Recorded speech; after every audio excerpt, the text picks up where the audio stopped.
Garrett Tripp, it's not easy finding yield out there in this low yield environment, but you're doing it in the Braddock Multi-Strategy Income Fund. And one interesting place where you're finding it is in some Bear Stearns mortgage-backed bonds that were issued before the firm's collapse. Tell me about these. Great, Greg. Actually, we like a lot of these seasoned deals because the amount of unknowns in the loans is very small. Most of the people that would prepay out of the pool have prepaid. Most of the people that have defaulted. So the future cash flows are very predictable.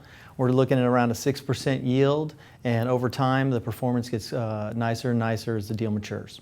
You're also looking at some agency bonds. For example, the Freddie Mac Structured Agency Credit Risk Debt Notes. Tell me about these and why you like these in this environment.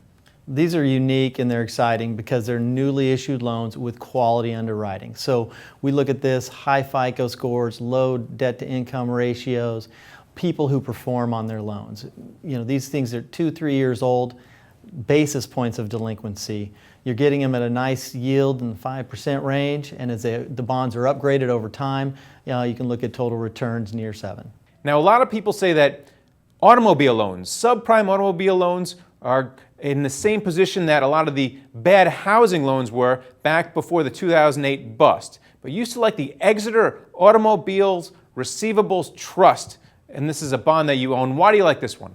Well, what we do at the Braddock Multi-Income Fund is find value for investors. So in this case, yes, you're talking about people with lower credit scores. But what's important is the structure of the deal. We like how much protection is provided in the structure, and over time we're seeing it's growing. Short-term loans being paid off, yes, there is losses 10, 12% through the life of the deal, but the structure is built to take 18 to 20%, and so the bonds pay back and they're very short with an attractive yield. All right, and finally, you are a fan of the Invitation Homes Trust mortgage-backed security. Is this a play on housing, or are you just going for that yield? It is both. It's housing because ultimately if the loan didn't perform, you could use the houses as collateral. But what we're seeing is a lot of Americans want to rent homes.